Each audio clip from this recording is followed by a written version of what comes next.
À contre-cœur, j'ai lu un article sur l'état de santé actuel de Bruce Willis et je ne pensais pas que ça m'affecterait autant.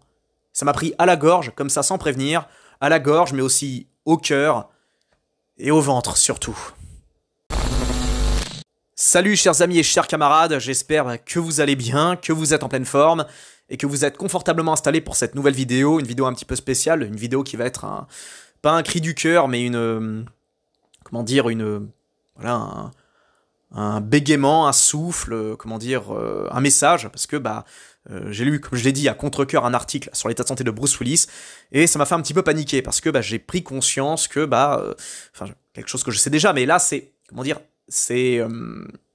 réel, c'est présent, c'est actuel, nous sommes en train d'assister progressivement, doucement mais sûrement, à la disparition de l'ancien monde, j'ai envie de dire l'ancien monde pop culturel, mais attention, l'ancien monde, côté cool, côté fun, et surtout côté inspirant. Dernièrement, quasi simultané, on a perdu Hulk Hogan et Ozzy Osbourne. Alors, je sais pas ce que vous pensez de ces deux personnages. Perso, je regardais pas spécialement le catch, j'écoutais pas spécialement Black Sabbath ni Ozzy Osbourne, même si j'adore le rock, le hard rock, tout ça, mais j'étais pas spécialement fan non plus. Pour autant, je les aimais, je les adorais parce que ils faisaient partie de cet univers, de ce monde, de ce système. C'était deux étoiles parmi tant d'autres, au cœur d'une galaxie culturelle extrêmement riche, et ils avaient leur personnalité, leur âme, leur valeur ajoutée, leur humanité, et ça me fait mal au cœur de voir qu'ils disparaissent, qu'ils ont disparu pas si vieux que ça en réalité, parce qu'ils ont même pas passé les 80 ans. Alors je sais que pour Ozzy Osbourne c'était une vie d'excès tout ça, mais le gars a tenu bon, et je l'ai vu en concert d'ailleurs il y a des années, je l'avais vu au Download Festival je crois, il était déjà un petit peu diminué, ça remonte à je sais plus 2018, quelque chose comme ça, mais même s'il était diminué, j'ai pas pu m'empêcher d'éprouver énormément de respect pour le gars, parce que de par son parcours, de par son vécu, intéressez-vous à sa bio, enfin ce mec a eu mille et une vies, comme tous ces gars qui sont montés aussi haut, et ça me faisait pas mal au cœur de le voir comme ça, mais j'ai éprouvé du respect, de l'amour, on était nombreux de toute façon dans ce genre de cas, on regardait Ozzy Osbourne, je sais plus si c'était au Download ou un autre festival, mais on l'a vu en tout cas, et on s'en souvient, on se souvient de lui parce que il a une personnalité tellement atypique, et il a su conserver ça. Il a su entretenir sa légende, et d'ailleurs, je sais pas pour vous, mais quel est votre son préféré d'Ozzy Osbourne? Moi perso, c'est Mr.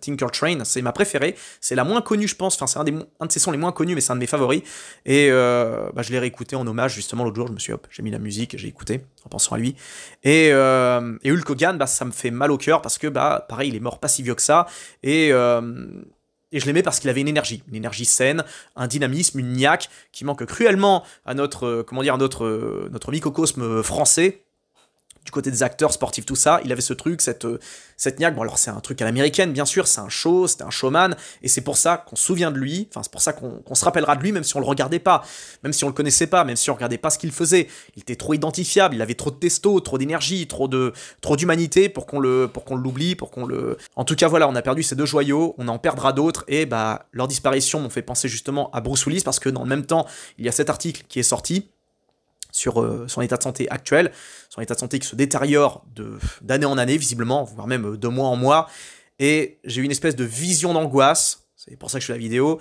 je la fais maintenant, parce que je vais pas avoir la force d'en parler plus tard, mais j'ai eu une vision d'angoisse où, un matin, vous, moi, on va se réveiller, on va allumer Instagram, Facebook, Twitter, tout ça, et on verra une photo de Bruce Willis, en noir et blanc, avec 2 dates.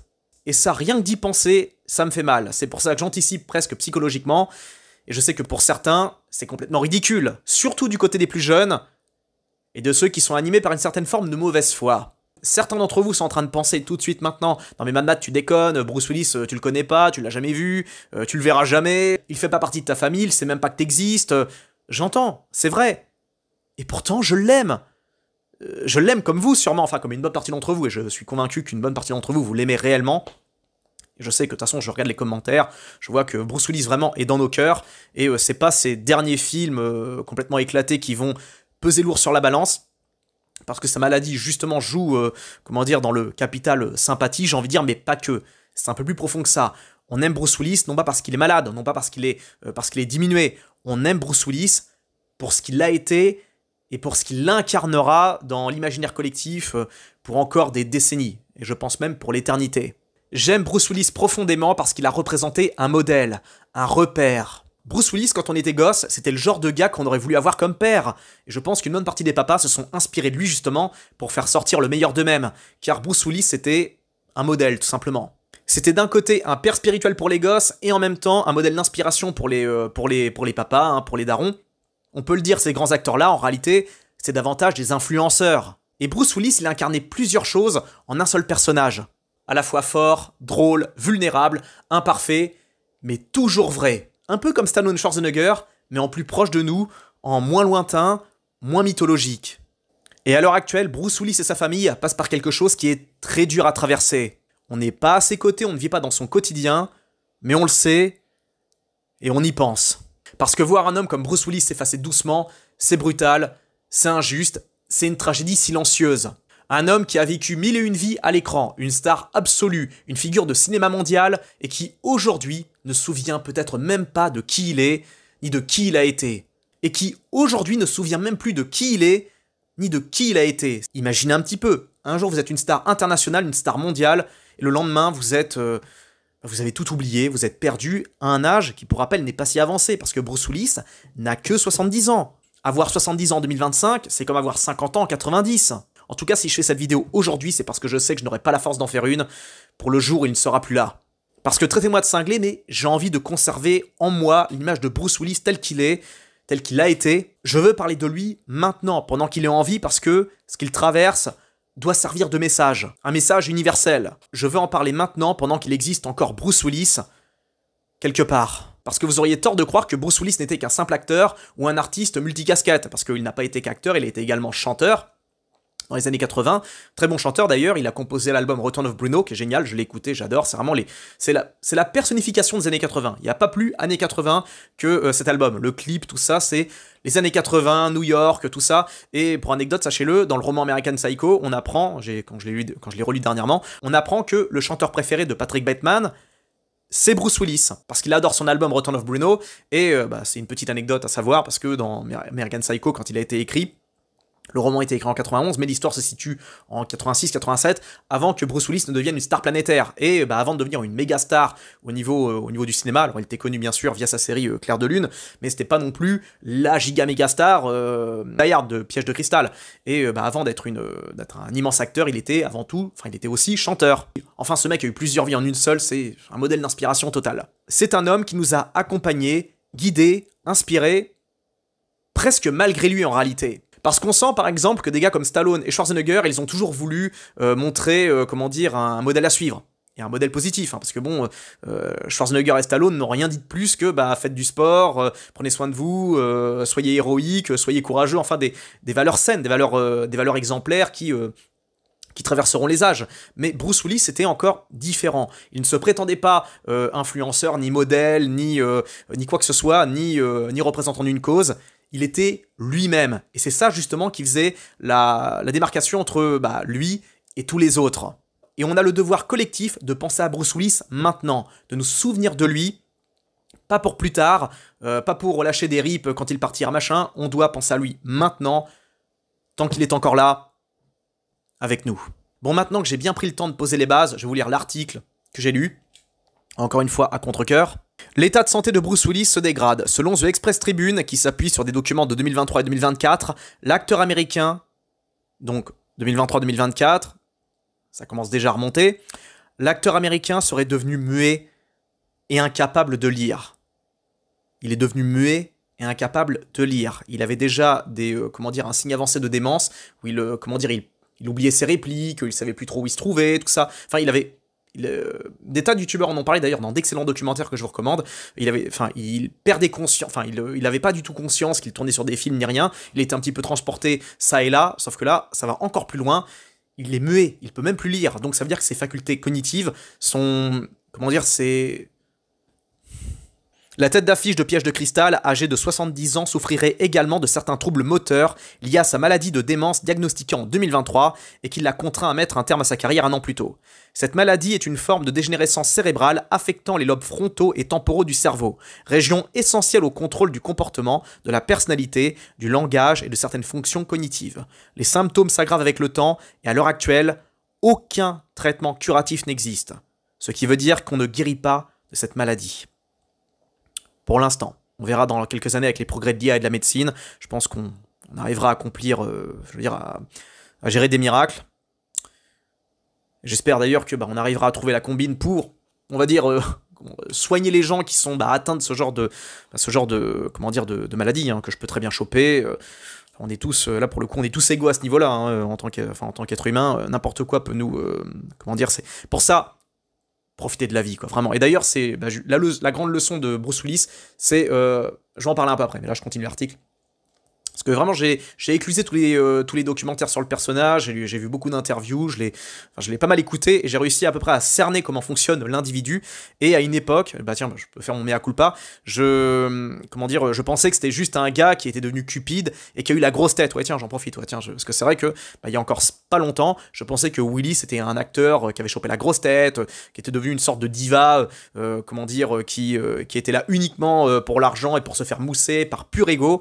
En réalité, c'est un peu plus complexe que ça, et beaucoup d'ailleurs sont revenus sur leurs déclarations, notamment, je crois que c'était, comment il s'appelle, Kevin Feige, je crois, qui était revenu là-dessus, mais je vais continuer l'article.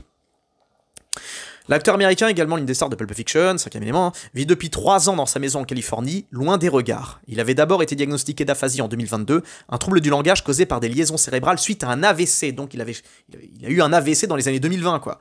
Un AVC, il avait quoi, même pas 65 ans. Il était dans la soixantaine, quoi.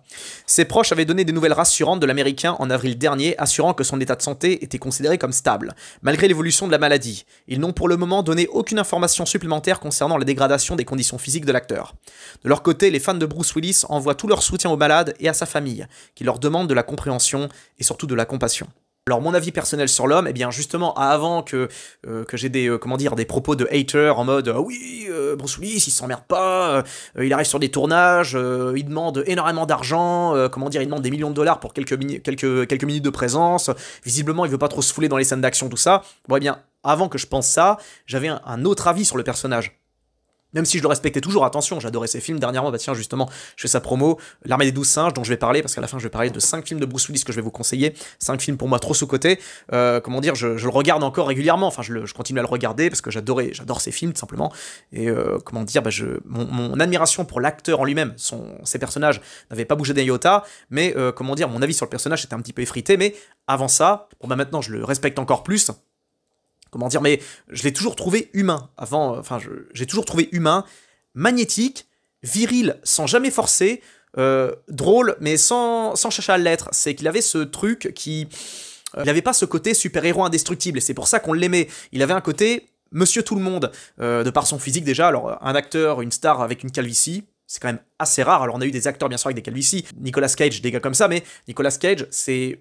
une personnalité un peu borderline, qui est différent. C'est pas du tout le même registre que Bruce Willis, même si je respecte énormément le personnage, attention, qui est très bon en dramatique d'ailleurs, vraiment excellent, je vous le recommande dans Pig ou encore dans Joe, il est vraiment foudroyant d'humanité, mais Bruce Willis avait ce côté normal, tout en restant magnétique, un petit peu comme cet autre acteur que j'adore, qui est intemporel, hein, qui nous enterrera tous, Robert Duvall, pareil, acteur avec une calvitie, hein, mais qui a un magnétisme de dingue, quand vous le voyez dans tous ses films, dans Chute libre, excusez-moi, c'est La nuit nous appartient, le mec, il a beau avoir une dégaine de monsieur tout le monde, il rentre dans une pièce, il prend toute la... il pose quelque chose, il pose un décor, il pose une ambiance, il avait ce magnétisme, et Bruce Willis également. Et beaucoup justement de gens atteints de calvitie pouvaient s'identifier à lui, notamment les papas, les gars comme ça. Dans les années 90, il y avait beaucoup de darons justement qui s'identifiaient à Bruce Willis. Dans les années 90, il y avait beaucoup de mecs qui avaient la gueule de Bruce Willis, hein. C'était vraiment du côté des darons, j'ai connu beaucoup de gars qui lui ressemblaient physiquement, et c'est pour ça qu'on les aimait bien. Il y avait un côté type bien, le genre de gars qu'on croiserait à un barbecue, un verre à la main, avec qui balance 2-3 vannes, le mec il porte une chemise, une chemisette, une chemise hawaïenne, ou j'en sais rien, avec un short, des tongs. On imagine bien ce genre de profil à retourner des côtelettes de porc sur un barbecue, avec les gosses qui courent en arrière-plan sur la pelouse, tout ça, avec les mères de famille qui discutent, tout ça, c'est cliché, mais c'est ce qui l'inspirait quand on le regardait, quoi. Il dégageait de la force, de la décontraction, mais également de la fragilité, une fragilité qui était un petit peu palpable dans certains films, dans certaines prestations, dont je vais parler après, et comment ne pas aimer Bruce Willis? Je ne vois pas comment on peut ne pas aimer ce gars, du point de vue de l'acting, du point de vue de, comment ça s'appelle, de ses rôles, du point de vue de ce qu'il incarnait tout simplement. Dans les années 80, 90, 2000, c'était un modèle, tout simplement. Un modèle à la fois qui... C'est ça le paradoxe, c'est que d'un côté, il n'avait pas cette aura de super-héros comme Schwarzenegger ou Stallone, qui étaient des mecs ultra taillés, qui avaient des physiques de bodybuilder avec des crinières parfaites. C'était autre chose, c'était un autre registre. Et on avait entre les deux Bruce Willis qui débarque, qu'on prend plein la gueule dans ses films, hein, qui est un véritable cascadeur, qui se fait torturer, mais qui tient bon, qui a toujours des vannes, qui fume une clope, qui picole, le mec, ouais, c'est ça, quoi. Il pillave, il fume, il a une calvitie, c'était l'antithèse de ce qu'on avait l'habitude de voir à Hollywood, et même encore après. On a eu d'autres stars avec des calvities, comme par exemple Statham, qu'on nous sort, mais Statham, bon, bah, il est bien sympa, mais, il a des années-lumière de Bruce Willis, alors que, pourtant, en termes d'acting, il est pas mauvais, Statham, attention, il a ce quelque chose. Quand il est bien géré, notamment dans des films comme Blitz, ou encore Hummingbird, Crazy Joe, il est très bon en termes de dramatique, il a ce truc, il a ce quelque chose. Mais bon, on sent bien que Statham, il est là pour la moula, il est là pour s'éclater, il est là pour péter des gueules, il est là pour montrer que c'est lui le plus fort. Donc c'est autre chose, c'est un autre registre. Mais en tout cas, jusqu'ici, un Bruce Willis, on en a eu qu'un, il n'y en aura pas d'autre. Et c'est ça justement qui est beau et tragique à la fois. Alors au niveau cinéma, Bruce Willis c'était ça, mais au niveau personnel, qu'est-ce qu'il était? Ça, c'est quelque chose que j'ai appris dernièrement, justement en regardant les documentaires sur lui. De youtubeurs vraiment qui ont fait un gros boulot, quoi. Réservoir Vlogs, également, je sais plus, ce jeune gars qui a fait une super vidéo, vraiment géniale. Et on en apprend beaucoup plus sur le personnage, et on apprend que Bruce Willis, en vrai, c'était un kiffeur, tout simplement. C'était un mec qui aime la vie. Et, comment dire, c'est un gars qui est issu d'un milieu très modeste, un milieu ouvrier, tout ça, du Queens, ou je sais plus quoi, enfin, du côté de New York, enfin, de la côte Est. Et le gars, il est...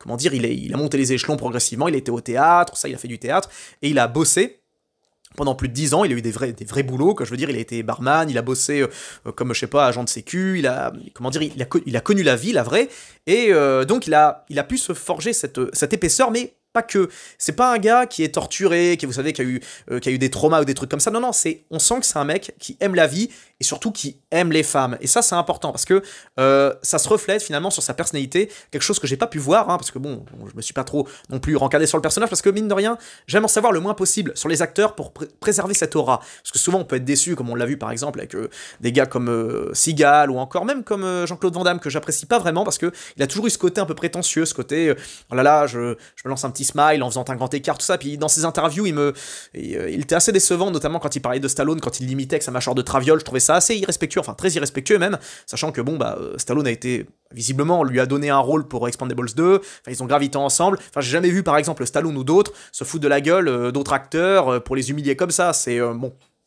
En tout cas, mais ça, je pense, c'est le côté européen, tout ça, le côté un peu arrogant, à chaque fois, dès qu'il y a un mec qui perce aux États-Unis, dès qu'il revient, les gars ont ont un melon de zinzin, et il y a de quoi, parce que les gars ont vécu des trucs de fous, mais quand vous penchez sur la biographie d'autres acteurs, qui eux ont eu des vies également de fous, les gars, ils ont une certaine forme d'humilité, et j'ai même envie de dire que c'est souvent les mecs les plus humbles, qui ont les vies les plus, qui ont, des vies de dingo, enfin, c'est toujours la même chose, quoi, souvent. Pas toujours, mais souvent. Et donc, il aimait la vie, la musique également, parce que il a fait de la musique, hein, il faisait de l'harmonica, il était très bon là-dedans. Je vous renvoie encore à son CD The Return of Bruno, enfin son concert, génial, vraiment, c'est la personnification des années 80. J'adore Pourtant, je suis pas un fan des années 80, je suis pas un grand amoureux de cette période, hein, vraiment, mais j'adore ce clip, j'adore cette... Oui, je sais, ça choque les gens quand je dis que j'aime pas spécialement les années 80, ça veut pas dire que je déteste, mais je suis pas spécialement fan, pour des raisons qui me regardent, mais, j'adore ce son, vraiment excellent, il a une énergie, niaque. On sent le mec qui kiffe la vie, encore une fois je dis qu'il kiffe les femmes, mais pas en mode, vous savez, pointeur vicieux, un truc comme ça, non, lui c'est un gars qui a eu je sais pas combien de femmes, combien de conquêtes dans sa vie, et on voit que c'est un type qui respecte les femmes parce que, il est resté en lien avec son ex-femme, notamment Demi Moore, alors là je suis un peu gossip girl, tout ça, mais ça c'est révélateur, quand une ex-femme reste en contact avec vous, c'est vraiment que vous avez été au taquet, même quand vous avez eu des gosses avec, ça veut dire que le mec devait être respectueux, devait être généreux aussi, parce que je vois beaucoup de masculins qui disent ça, ouais, les meufs, faut être, faut penser à sa gueule, faut pas être trop généreux. Alors j'entends bien, faut pas être un cuck qui donne tout ni rien, j'entends bien, il faut avoir des limites, faut pas être un panier percé, faut être normal, j'ai envie de dire, mais la normalité, mine de rien, malheureusement, c'est quelque chose qui s'apprend, pour nous les gars. On doit apprendre à être normal, on doit désapprendre tellement d'automatismes, tellement de... C'est ce que je dis vraiment aux filles, hein, qui... vraiment les filles, hein, ceux qui m'écoutent, hein, les femmes, les quelques-unes qui me regardent, j'écoute vos, comment dire, ce que j'ai énormément d'empathie pour ce que vous traversez, ce que vous vivez, tout ça au quotidien, au niveau de l'insécurité, au niveau de votre quête de chercher un homme qui conviendra à vos, je veux dire, pour votre vie, etc. Mais j'entends certaines qui donnent des leçons aux gars, comment elles doivent se comporter, tout ça, mais vous n'avez aucune idée, mais absolument aucune idée de la difficulté que doivent rencontrer des jeunes hommes.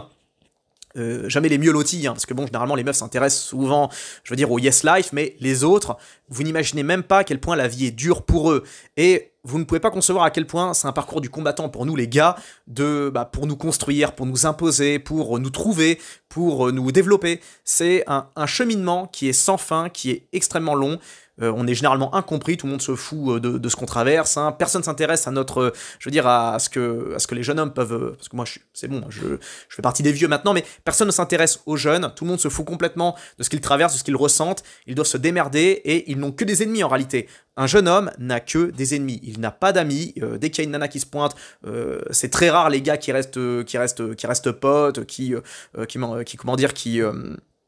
restent exemplaires, Enfin, je sais très bien qu'entre les meufs, c'est pas facile, hein, quand vous bossez dans un milieu exclusivement féminin, il y a toujours des conflits, il y a toujours des embrouilles, mais quand il y a un problème, quand il y a un truc qui chauffe, généralement les nanas, elles se lèvent comme un seul homme pour se protéger, notamment d'autres hommes en général, mais alors, du côté des gars, c'est chacun pour sa gueule. Et, je pense qu'il faudra vraiment proposer une rééducation générale des hommes, mais pas je dis pas ça en mode progressiste, machin, donneur de leçons du tout, hein. Je dis ça en mode bienveillance, en mode masculin, justement, parce que je sais comment pensent les gars, je sais ce qu'ils veulent, je sais par quoi ils traversent, je sais ce qu'ils ressentent, pour une bonne partie d'entre eux, et parce que, en tant que mec qui a tout foiré dans la vie, en tant que loser professionnel, en tant que raté qui a tout raté, je me mets à la place de beaucoup de gars qui ne sont pas autant ratés que moi, hein, mais qui sont passés plus ou moins par les mêmes problématiques. Donc je comprends, je ressens.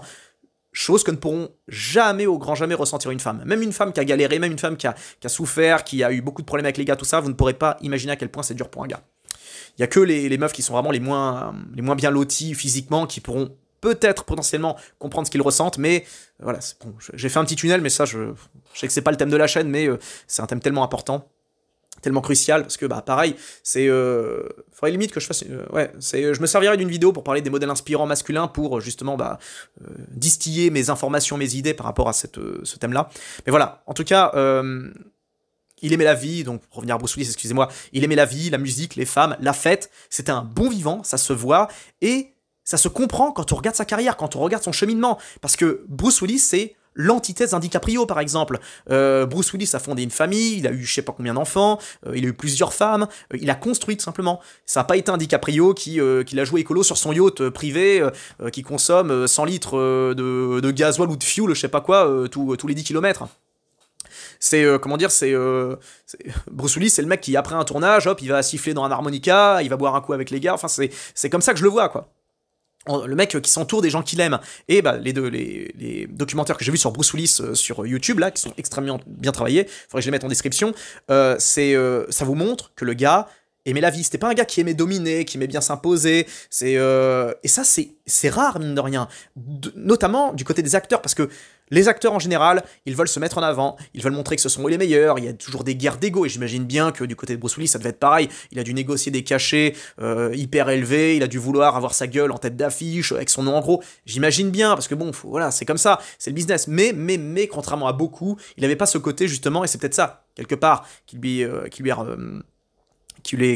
l'a mordu en définitive, parce que Bruce Willis était un gars qui avait une bonne stature, mais c'était pas un grand sportif, c'était pas un Stallone, c'était pas un Schwarzenegger, c'était pas un mec qui faisait de la muscu, il le disait lui-même, dans une interview, il disait ouais, pour Expandables, ça me faisait chier de soulever des poids, j'ai horreur de ça, machin. C'est un type qui est bien gaulé de nature, et parce qu'il fait genre 1m83, il a des bonnes épaules, il a un bon physique, un bon gabarit, c'est un mec qui devait être bon dans tous les sports, sans faire grand chose, et quand il se met en scène, il se mettait tout le temps en scène avec une clope, une bière, ou je sais pas quoi, c'est pas le genre de gars en mode nutrinasillon, qui fait attention à ce qu'il bouffe, etc. Il aimait la vie.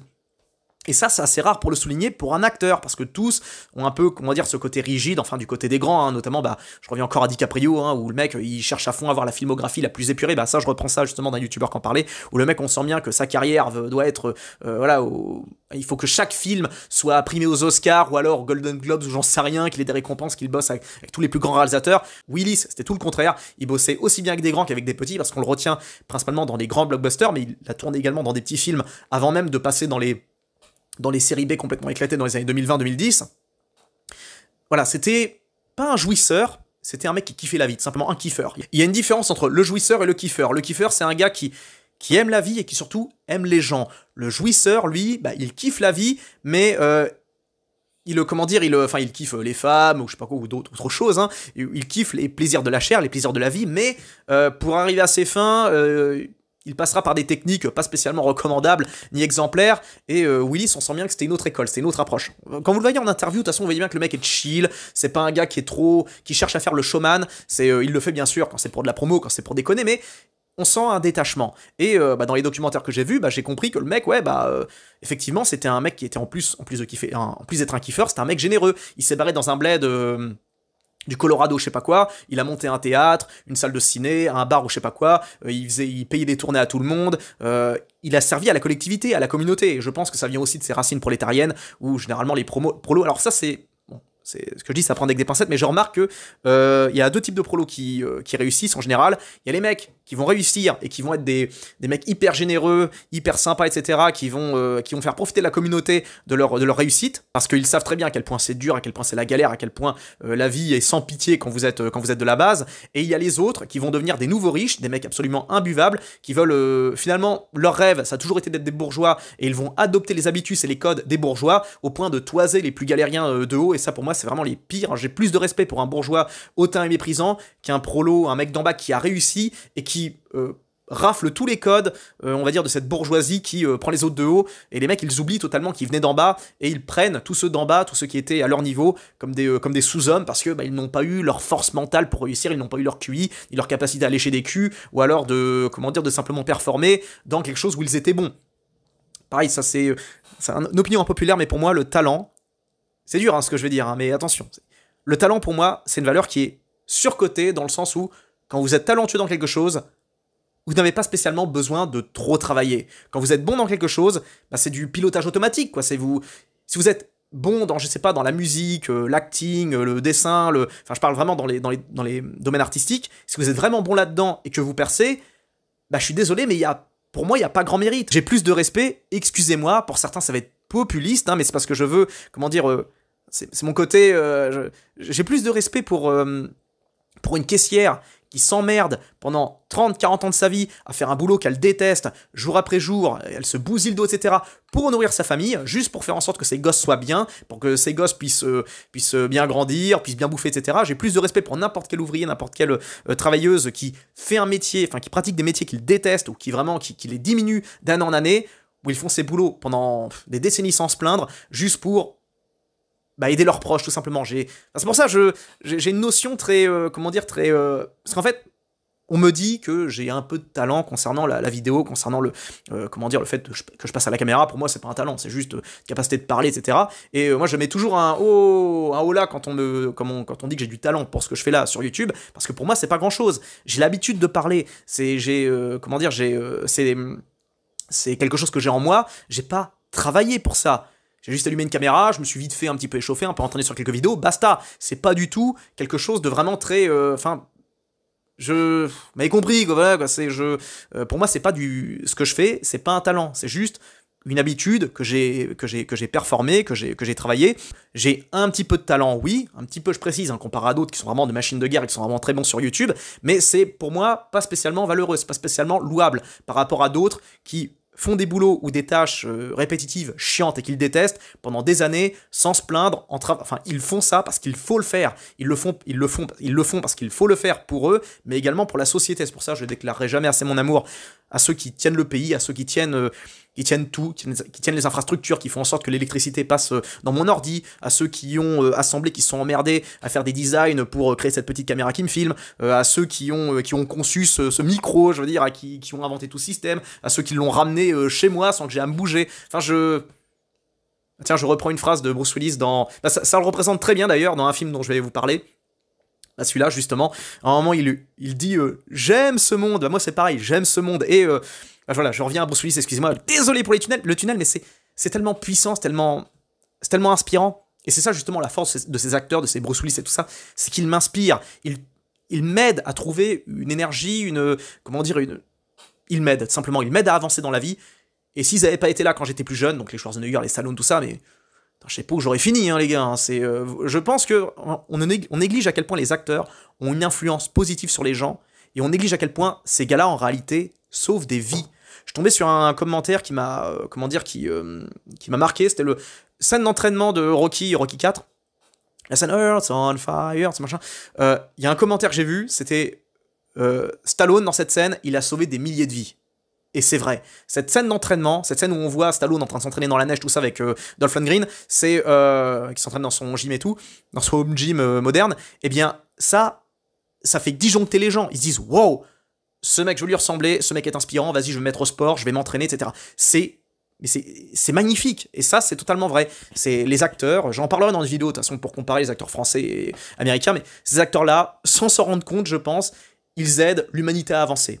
À leur petit niveau. Ils aident les gamins, je sais pas, à se motiver pour aller au sport, ils aident les gars, je veux dire, à retourner à la salle de gym pour perdre du poids, ils aident les femmes elles aident les femmes à, à surpasser pour, pareil, leur sport, leur métier, leurs tâches, leur vie quotidienne. Enfin, c'est beau, c'est puissant, c'est beau, c'est magnifique, et on ne se rend pas compte du trésor que c'est. Vous ne vous rendez pas compte du trésor que sont les acteurs hollywoodiens de cette époque-là. En tout cas, les documentaires que j'ai vus ont prouvé que Bruce Willis kiffait la vie, et vraiment, c'est pour moi son rapport aux femmes, parce qu'il a enchaîné je sais pas combien de conquêtes dans ses films, il était aimé par les femmes, ça se voit quand une femme aime un homme, ça se voit quand un homme aime les femmes, et on sent que c'est le gars qui est pas complexé, malgré sa calvitie, tout ça, c'est un gars qui je pense, a tiré ça de ses racines ouvrières, racines prolétariennes, en mode, la vie est courte, faut profiter, voilà. Et justement, pareil, j'en parlerai dans les conseils de films de Stallone, de Bruce Willis. Il a un personnage, j'estime je pense avoir trouvé le film qui l'incarne le mieux au niveau psychologique, parce que, il y en a plusieurs, mais il y en a un en particulier, mais ça, voilà, j'en parlerai après. En tout cas, voilà, là, je vais un peu casser l'ambiance, je vais reparler cette fois du déclin, le cœur de tout ça, enfin, le cœur de, du problème. Alors, dans les années 2010, ça arrivait vers fin 2000, début 2010. Alors, dans les années 2000, pour placer le contexte, c'est une immense star. Il a cartonné dans les années 80, fin 80, avec Piège de cristal, tout ça. Les années 90, il a roulé sur tout le monde. Il a survécu à Stallone, à Schwarzenegger, qui ont fini par s'effacer à la fin de la décennie. Et en 2000, il était toujours là, toujours au taquet. Par exemple, c'est Sixième Sens, notamment, qui l'a bien mis en avant, fin 90, tout début 2000. Également, on l'a vu dans d'autres films où il a cartonné, mais il se passe un truc progressivement, on sent que il est plus tellement dans le coup. Il est plus tellement à sa place, enfin, progressivement, on sent qu'il y a une fatigue qui s'installe, parce que, déjà, il prend de l'âge, même s'il est pas si vieux que ça, mais pour l'époque, c'était vieux. Fin 2000, avoir 50 ans, ça voulait dire être sur le retour, c'est ce qu'a vécu Stallone, notamment, à la fin des années 90, où, ça y est, il arrivait dans la cinquantaine, et le mec, il est revenu, je veux dire, en force dans les années 2010 avec son Expandables, pour montrer qu'à 60 balais, on pouvait toujours être au taquet, et le mec a montré que bien au-delà encore, au-delà de 60 ans, il pouvait être au top du top. Mais fin 2000, on sent qu'il se passe quelque chose. On sent bien que Bruce Willis n'est pas tellement dans le coup, il est plus tellement dans ses... Il y a le seul dernier rôle dans lequel il était vraiment bon, où il s'est donné à fond, c'est dans Die Hard 4, qui était génial. Je considère même que Die Hard 4 est un des meilleurs Die Hard. Oui, j'assume. Je le mets après le deuxième volet. Mon préféré, c'est le premier, après c'est le 4. Ensuite, le 3, après le 2. Voilà. Pour moi, il n'y a pas d'autre Die Hard. Le Die Hard 5, je ne veux pas en entendre parler. Mais Die Hard 3, pour moi, est très surcoté. Je vais en parler un peu après, mais Die Hard 4 passe devant parce que c'est la jonction parfaite entre les années 80 et 2000. C'est le fossé générationnel qu'il y a entre le Bruce Willis d'avant et le Bruce Willis moderne. Enfin, c'est génial. Le film a ses défauts, la fin est ratée, mais d'ailleurs, je note que le point commun entre Piège de cristal et Die Hard 4, c'est qu'il refuse de vieillir. Die Hard 1, on a l'impression que c'est un film des années 2000, 2010, qui se déroule dans les années 80, tellement c'est propre, tellement c'est beau, tellement c'est intemporel, et Die Hard 4, il est tellement beau esthétiquement qu'on a du mal à croire que c'est un film qui a été tourné en 2006, quoi. C'est magnifique à tous les niveaux, c'est au niveau du grain, au niveau de la pellicule, au niveau des effets spéciaux, c'est merveilleux. Donc, on sent qu'il y a un truc, on sent qu'il est moins dans le coup vers 2008-2009, notamment via son clone, bon, voilà, c'était film moyen, prestation moyenne.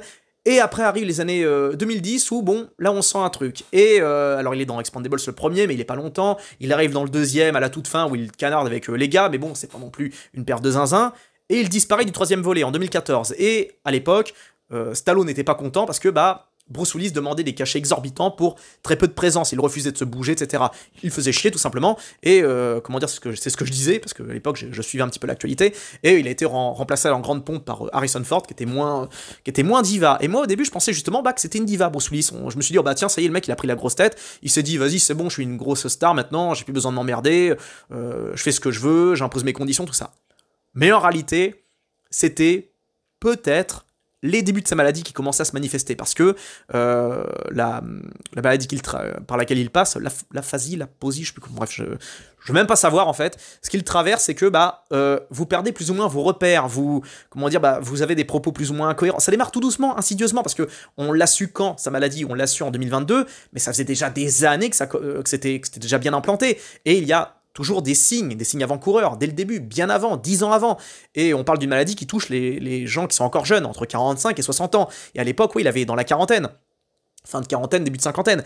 Et on sentait bien, ouais, dans les années 2010, qu'il y avait un truc. On voyait bien d'ailleurs même qu'il avait perdu un petit peu de poids. Alors après, ça peut être l'âge, tout ça, mais généralement, les gars, ils s'entretiennent un peu, dès qu'ils passent un peu, voilà, ils font un peu plus de sport, un peu plus de muscu, tout ça, pour retrouver un peu leur force, tout ça. Mais on sentait bien qu'il y avait un truc. Moins d'expression faciale, minimum syndical dans l'acting. On l'a bien vu, avec Die Hard 5, qui était... c'est pas lui, quoi. C'est pas lui. Déjà, je voyais qu'il y avait un truc. Le seul dernier grand rôle qu'il a eu, c'était dans Looper, où il était excellent. Mais là, pareil, mine de rien, il était excellent, mais très effacé, parce qu'il est dans un univers, on va dire, futuristo-dystopique, donc il a pas besoin d'être ultra expressif. Non, il est plus solennel, vieux briscard qui a connu la vie, etc., mais qui reste un peu en retrait, discret. Donc, c'est une excellente prestation, mais... en soi, c'est pas non plus sa meilleure. En tout cas, on sent qu'il se passe un truc. On pensait que c'était une perte de motivation, une perte d'intérêt pour le cinéma tout simplement, parce que le mec, voilà, il a bien vécu, il a bien bouffé, il a bien ken, voilà, bon, on s'en fout, contrairement à d'autres qui continuent à s'accrocher, comme Stallone, Schwarzenegger, qui pourtant avaient commencé bien avant lui. Ces mecs-là ont commencé dans les années 70 et ont performé bien après les années 2010-2020, enfin 2010, ouais. Et alors que on sent bien que Bruce Willis, il a démarré fin 80, et déjà, fin 2000, il commence à fatiguer. Bon, c'est quand même bizarre par rapport à d'autres acteurs, et on peut aisément comprendre, supposer que c'est la maladie qui a fait ses débuts, qui a commencé tout doucement, et c'est tragique, parce que on s'est planté sur Bruce Willis, on pensait que c'était une diva, on pensait que c'était un mec qui avait chopé la grosse tête, or non, il était atteint par la maladie, doucement mais sûrement, ça a commencé à le travailler, et c'est là qu'il a commencé à avoir des propos incohérents, à avoir, et mine de rien, imaginez un petit peu, par exemple, moi je suis quelqu'un de relativement tolérant, mais quand j'ai un pote qui commence à être relou, je prends sur moi très longtemps. Mais quand par exemple j'ai un pote qui est trop bourré notamment, bon, je vais tolérer ça un petit peu, mais au bout d'un moment ça va commencer à me démanger un petit peu. Mais croyez-moi, là c'est avec l'âge, ça qui est paradoxal, c'est qu'avant j'avais plus de patience qu'aujourd'hui, du point de vue par rapport à certains trucs. Et là c'est vrai que je m'aperçois que maintenant, par exemple j'avais mes potes d'avant, quand j'avais la vingtaine, parce que moi je bois pas d'alcool, mais donc mes potes avant ils teasaient pas mal, et quand ils étaient bourrés, je les écoutais, machin, mais aujourd'hui je sais pas si j'aurais la même patience. Donc un mec bourré, il est un peu pété, machin, etc., il se laisse aller, c'est supportable. Mais un gars qui est atteint de démence, à un âge pas si vieux, pas si avancé, imaginez un petit peu, vous êtes en train de collaborer avec quelqu'un pour un projet, un film et tout. Et cette personne, qui a même pas 70 ans, commence à avoir des propos incohérents, machin. Bon, 2-3 fois, ça va, vous arrivez à rebondir, mais au bout d'un moment, ça commence à être lourd, quoi. Surtout quand on est sur des projets à plusieurs millions de dollars, dans des grosses productions, des machins, des trucs comme ça. Ça doit être assez lourd, quoi. Donc imaginez un petit peu pas ce qu'il a dû traverser lui, mais ce que les autres ont dû voir. Les autres ont dû voir un gars qu'on n'a plus rien à foutre, qui s'en fout, etc. Ils n'ont pas dû prendre conscience que c'est la maladie, en fait, qui est en train de le ronger de l'intérieur, qui est en train de le consumer. Et certains ont pu se dire, non mais non, Matt, Bruce Willis a toujours été une diva, c'est juste que avec sa maladie, il a accumulé les deux. Ça a été une diva, et il a chopé la maladie. Eh bien, quand on se penche sur son historique, sur son histoire, on s'aperçoit que c'est pas tellement ça, parce que, comme le montrent très bien les documentaires, et c'est quasi preuve à l'appui. Et encore une fois, je reviens au fait que, actuellement, il est entouré de ses proches. Toutes ses filles sont avec lui. Demi Moore, qui est pourtant, je veux dire, même encore maintenant, qui fait partie des plus belles femmes du monde, du moins de son âge, mais qui a fait partie des plus belles femmes de la Terre, ou je sais pas quoi, elle est toujours avec lui, elle est toujours là, elle est toujours présente. Et même chose même chose pour ses filles, ses enfants sont autour de lui. Eh bien ça, c'est révélateur. Quand vos enfants sont autour de vous, c'est que vous êtes quelqu'un de bien. Si vos enfants, votre famille, est à votre chevet, malgré le fait que vous êtes dans un état de démence, depuis des années, c'est que vous avez c'est que vous êtes un mec bien. Et dans les documentaires, on voit que c'est un mec bien parce que, effectivement, très généreux, il donnait du pognon à tout le monde dans le bled où il a été emménagé. Ses racines prolétariennes ont fait que il était du bon côté en soi, le mec qui a réussi, mais qui garde une fibre humaniste, enfin humaine, etc., de par son vécu, de par son passif, tout ça, et de par son côté relax, chill. Et c'est pour ça, en plus, que pour ça doit être un modèle. C'est là, justement, que, bah tiens, un des messages de cette vidéo, Bruce Willis n'est pas qu'inspirant du point de vue de l'acting, il l'est également du point de vue de son humanité. Un mec qui s'est accepté, qui, qui a pris conscience que la vie est courte et qu'il faut profiter. Et ça, justement, alors profiter dans le sens, encore une fois, il y a une différence entre le côté kiffeur et jouisseur. Soyez un kiffeur, mais ne soyez pas un jouisseur. Là est toute la nuance. En tout cas, ce qu'on comprend dans les documentaires, c'est qu'il a pris du temps très tôt dans sa carrière pour être avec ses enfants. Et ça, c'est important, parce que le gros des acteurs, ils veulent performer, ils veulent les Oscars, ils veulent les récompenses. Lui, ils s'en foutaient, ils s'en battaient les couilles de tout ça. Ce qu'ils voulaient, c'était s'amuser, tout simplement. S'amuser, faire du pognon. Bah écoutez, il est acteur, il profite, il s'amuse bien. Et déjà, dès les années 90, le cinéma commence à le saouler, parce que ça prenait du temps sur son emploi du temps, ça l'empêchait d'être auprès de sa famille. Donc c'est pour ça qu'à un moment, il s'est mis à mi-temps. Il y avait un temps, il bossait sur les plateaux de tournage, un autre moment, il allait avec sa famille, il restait dans son ranch, tout ça machin, à voyager. Et c'est beau.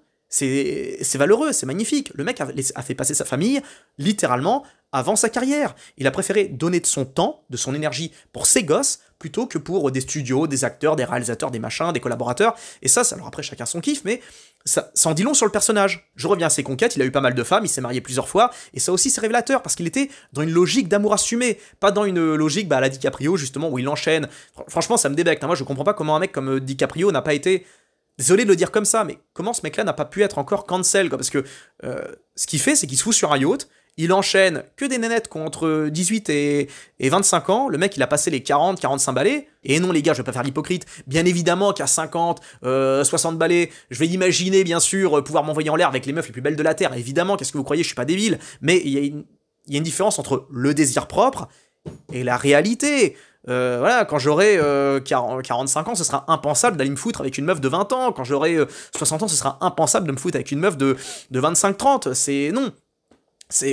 Faut rester ancré dans le monde réel, quoi. Et le message qu'envoie DiCaprio, moi, il m'écoeure, parce que le mec, il joue les écolos, en conférence, machin, alors que le gars, il prend des jets privés, il tourne dans des films à plusieurs millions de dollars, où ça demande des ressources de dingue, et il fait la leçon, puis en plus, quand il a du temps libre, qu'est-ce qu'il fout? Il est sur son yacht à se taper des nanas, et je dis pas ça en mode jalousie, j'en ai rien à foutre. On n'est pas du tout de la même humanité, on n'est pas de la même caste, on n'est pas du même monde, mais c'est, du point de vue du message, c'est pas Bruce Willis, ni Schwarzenegger, ni Stallone, quoi. On est dans autre chose, quoi. On est dans un autre modèle. Donc c'est pour ça, vraiment, j'ai très peu de respect pour DiCaprio, je vous le dis franchement. Hein. Bon acteur, oui, jusqu'à The Revenant, en réalité. Parce que là, j'ai bien l'impression qu'il fait un peu du cabotinage, où il fait du DiCaprio pour faire du DiCaprio. Mais il a pas ce côté sympathique, il a pas su conserver ce truc. Il a même jamais eu, je crois. Bref, voilà, c'était ma petite sur DiCaprio, mais voilà, Bruce Willis a toujours été, par exemple, DiCaprio n'a pas d'enfant. Le mec a enchaîné les meufs, il a pas de gosse, quoi. Pourquoi? Pour sauver la planète, sûrement. En tout cas, Willis, il a eu plusieurs gosses. Il a une paternité présente, ça se voit, quoi. C'est un papa, tout simplement. Et je pense que beaucoup de gars peuvent s'identifier à lui. Il fait ce qu'il a à faire, il fait son travail de père, et c'est beau et c'est inspirant. Et c'est une des raisons pour lesquelles, justement, beaucoup de réalisateurs le trouvaient, même un petit peu, pas dans le coup dans ses films, mais attention, je vous parle de là avant qu'il soit diagnostiqué. Déjà début 2000, je crois que c'était Antoine Fuqua qui en parlait dans Les Larmes du Soleil, il disait que, voilà, Bruce Willis était là, mais voilà, il était pas non plus ultra investi, parce que le gars, il aimait faire ce qu'il faisait, mais ce qui comptait avant tout pour lui, c'était sa famille, ses proches. Et ça, c'est beau, et je pense qu'il cachetonnait dans les films uniquement pour ça, pour le kiff, mais aussi en bonne partie pour donner du pognon à ses enfants, à ses proches, il ne fait aucun doute là-dessus. En tout cas, les faits sont là, aujourd'hui il est très entouré, et c'est une très bonne chose, parce que ça m'aurait déprimé de ouf de savoir que Bruce Willis, par exemple, finisse seul, avec une meuf de 40 ans de moins qu'il aurait chopé en Colombie pour avoir quelqu'un avec lui, quoi, tout simplement. Non, là il est avec sa famille, avec sa lignée, avec sa descendance. Et c'est magnifique, c'est magnifique, c'est douloureux et magnifique en même temps. Donc c'est la consolation qu'on peut avoir, c'est qu'au moins il n'est pas seul, il est avec ses proches, et c'est tout ce qu'on peut lui souhaiter de mieux, quoi, en fait.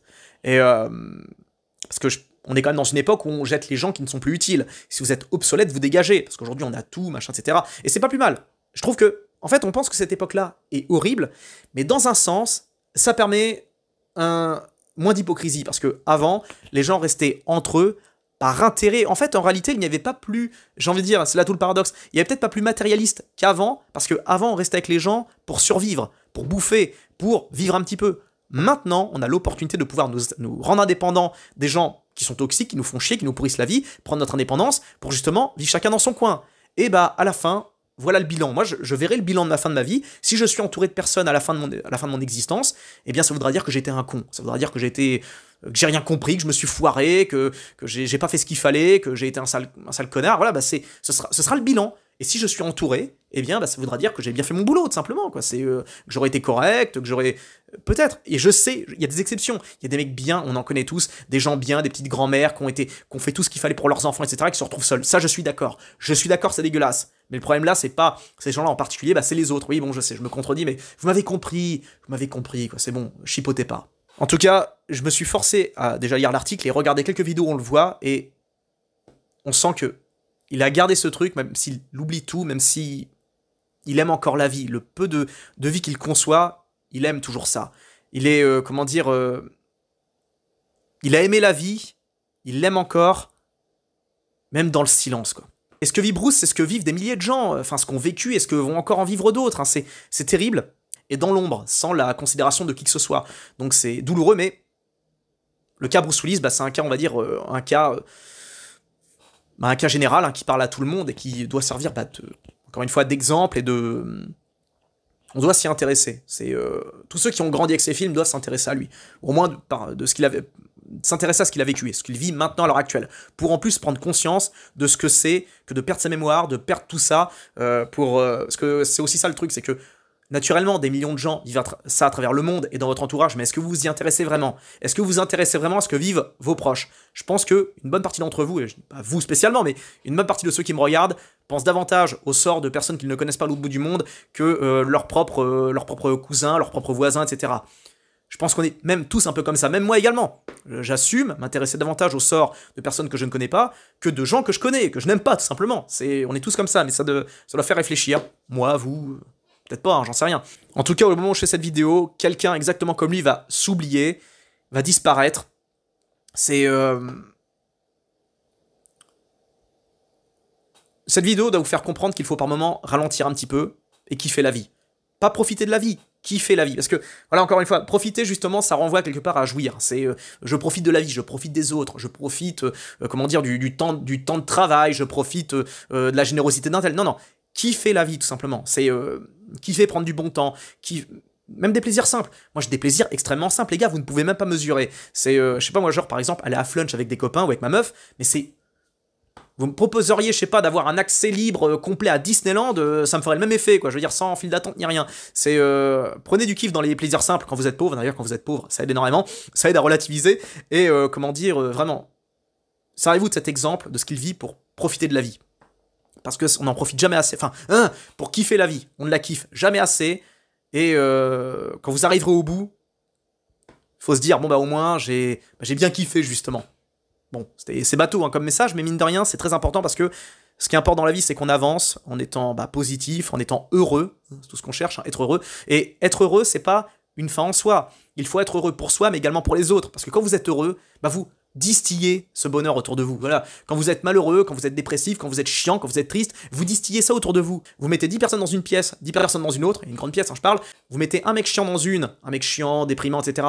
Et un autre plus cool, fun, machin, friendly, dans l'autre, vous allez voir l'ambiance. L'ambiance va se ressentir simplement en rentrant dans la pièce. Vous entendrez des rires, vous sentirez une vibe. Et dans l'autre, vous sentirez une atmosphère lourde, pesante. Donc, apprenez à être heureux, apprenez à kiffer, parce que mine de rien, ça s'apprend. Parce que moi, j'ai été justement à une époque le mec chiant, au milieu de 10 personnes qui plombe l'ambiance, et j'ai été également, et je suis actuellement l'autre gars, et j'espère que je vais le rester. En tout cas, on peut changer. Et voilà ce que j'avais à dire. C'était très très long, et je vais conclure sur les films de Bruce Willis que je vais vous conseiller. Certains sont sûrement venus pour ça, désolé. Donc c'est à la toute fin. Alors, les films que je vous conseille de Bruce Willis, j'ai pris des notes. Là, il y en a beaucoup, bien sûr, des bons films de Bruce Willis, hein. Mais je vais pas citer les plus connus. Enfin, pour certains, c'est les plus connus, mais là, je vais parler à toutes les générations. Alors, nouvelle génération, je recommande d'urgence Le Dernier Samaritain. Pour moi, c'est un des meilleurs buddy movies. Et c'est, pour moi, un buddy movie encore meilleur que Die Hard 3. Pour moi, Die Hard 3 est très surcoté. Et même Bruce Willis le disait lui-même. Bruce Willis n'est pas spécialement satisfait, je crois, de Die Hard 3. Il disait, pour résumer le film, Heureusement qu'il y avait Samuel L. Jackson pour sauver le film 3. C'est génial. Il a tout résumé parce que je le trouve vraiment fun, mais la fin est à chier. Je trouve la fin complètement foirée. Il y a des bonnes punchlines, mais je trouve qu'il est très très en deçà du Dernier Samaritain, qui est un Die Hard 3 en plus explosif, en plus vénère, en plus fun, beaucoup plus fun. Toute la magie de Tony Scott, vraiment à son paroxysme, hein, période True Romance, Revenge, tout ça, génial. Vraiment, c'est une de ses meilleures perfs. Bruce Willis ici, il est beau, touchant, masculin au dernier degré, mais vraiment là je pourrais vous parler de ce film pendant des heures. Autre film que je recommande, eh bien un de ces derniers qui est vraiment bon, Looper justement, dont j'ai parlé, où sa prestation est assez effacée mais suffisamment intense pour être marquante. Le film est excellent, je l'avais vu un petit peu à contre-cœur, c'était ma copine de l'époque qui me l'a montré et j'ai adoré, je le recommanderai jamais assez, très très bon. Prestation mine de rien assez dramatique, mais et effacée, mais intense de Bruce Willis. Voilà, c'est son dernier grand film. Autre que je recommande, c'est Code Mercury, un peu trop sous-coté, excellent. Là, il montre un petit peu sa fibre paternelle, où il s'occupe d'un gosse autiste. Le mec, il est génial, quoi, parce que c'est le flic torturé, mais le flic, vous savez, de la NSA ou je sais pas quoi, de la CIA, qui a un haut niveau, qui a infiltré machin, et qui vraiment veut protéger les innocents, et il est très très bon là-dedans, très crédible, et vraiment touchant. Je recommande, voilà, les yeux fermés. Chef-d'œuvre absolu, naturellement, que je vous invite tous à voir, L'Armée des 12 singes. Je ferai une vidéo entière sur ce film, il est disponible gratuitement sur YouTube si vous voulez savoir, je crois à l'heure actuelle au moment où je vous parle, exceptionnel. Exceptionnel Brad Pitt, qui était dans un de ses premiers rôles, enfin de ses premiers grands rôles, Madeleine Stowe, l'intemporelle, sublimissime, et Bruce Willis, merveilleux, touchant vraiment, comment dire, il vous donnerait presque envie de chialer, parce que là c'est un Bruce Willis presque enfantin, qui est, qui est innocent, donc qui est toujours viril, tout ça machin, mais qui est c'est le héros parfait, quoi. L'Armée des 12 singes, chef-d'œuvre absolu. Vraiment, je vous ordonne de le voir, de le découvrir ou le redécouvrir. C'est un des films qui m'a le plus fait vriller. Vraiment, c'est à la fin, vous êtes au... Oh, la fin est juste délirante. C'est un des twists les plus dingues que j'ai vu dans l'histoire du cinéma. Donc matez-le, tout est bon dans les dialogues, les punchlines, des punchlines super drôles, comme il le dit très bien d'ailleurs à un moment, j'aime ce monde, enfin mais c'est génial, c'est fantastique, c'est film post-apo, délirant, vraiment c'est du pur Terry Gilliam, et comment dire, enfin c'est ultra inventif, c'est intelligent, on ne pourra pas produire des films comme ça aujourd'hui, c'est pas possible, les studios c'est pas leur projet, et ça c'est un pur produit, mais c'est de l'art à tous les niveaux. Il n'y a pas un plan qui est à jeter, il n'y a que de l'intelligence à tous les niveaux, de l'intelligence, de l'humanité, du fun, c'est très drôle. Il y a des situations qui sont exceptionnelles, rocambolesques. Bref, matez-le d'urgence. Et enfin, pour terminer, un dernier film extrêmement sous-coté que j'arrive presque pas à retrouver, que j'ai vu un peu par dépit, mais que j'ai adoré, Bandit, de Barry Levinson. Il incarne ici un braqueur de banque, un gentleman braqueur avec l'excellentissime, le merveilleux Billy Bob Thornton. Et tous les deux, ils font la paire. Donc on a Bruce Willis qui est le braqueur viril, taciturne, gentleman, et avec un bon niveau de sex appeal, tout ça. Et Billy Bob Thornton incarne un cérébral, un mec qui réfléchit beaucoup, mais qui est en même temps qui est hypochondriaque, qui a peur de tout, qui a peur de choper toutes les maladies. Enfin, tous les deux, ils sont parfaits. Et donc ces deux-là braquent des banques, ils s'évadent de tôle. Ils braquent des banques, de façon gentleman, c'est-à-dire que ils frappent personne. Ils sont armés, mais ils usent jamais de violence et ils deviennent extrêmement populaires et le film est merveilleux. C'est vraiment le type de film qui sortait dans les années tout début 2000, vraiment début 2000, on quitte les années 90 pour rentrer dans les années 2000, on quitte la décennie 90 en douceur pour rentrer dans une nouvelle décennie et c'est génial. Ce film est très poétique, très beau, donc les deux, Willis et Thornton forment un trio de choc avec Cate Blanchett, donc les deux se partagent la meuf et c'est génial. Ce film me fait énormément de bien, il est intelligent, très drôle, très humain, vraiment je le recommanderai jamais à ces bandits. Petit chef-d'œuvre sous-côté qui vous mettra de bonne humeur, qui vous donnera du baume au cœur, avec d'excellentes punchlines, encore une fois. Tout est bon, tout est génial dans ce film, tout est parfait. Et voilà, voilà, c'était ma vidéo sur Bruce Willis, hein, mine de rien, ça m'a fait du bien d'en parler, ça m'a fait du bien de vous en parler, de vous partager mon ressenti, et j'espère vous avoir fait plaisir, j'espère que cette vidéo vous a plu. Et dites-moi ce que vous pensez de Bruce Willis, dites-le dans les commentaires, ça m'intéresse. N'hésitez pas également, servez-vous de l'espace commentaire pour partager ce que vous ressentez, déclarer, parce que nous on est francophones, on est français, personne nous lira, tout le monde s'en fout, personne nous calcule, donc les Américains vont pas nous lire, mais ce serait sympa justement que vous mettiez un petit mot pour Bruce Willis en son honneur. Il est encore avec nous maintenant, tout de suite à l'instant T, au moment où je vous parle, et c'est un bon moment pour lui rendre hommage, pour lui dire à quel point on l'aime, même s'il n'entend pas, même s'il ne voit pas, même s'il ne lira jamais, faites-le quand même pour le principe, pour votre karma, j'en sais rien, pour votre âme, pour votre cœur, faites-le. Moi, en tout cas, bah là, je l'ai fait sur cette vidéo. À votre tour maintenant. Je vous dis à très bientôt. Prenez bien soin de vous. Encore une fois, c'est hyper important. Et kiffez la vie, vraiment. Bruce Willis, je pense, s'il devait nous lâcher une citation, ce serait kiffer la vie. J'en suis convaincu. Voilà. Prenez soin de vous. Ciao.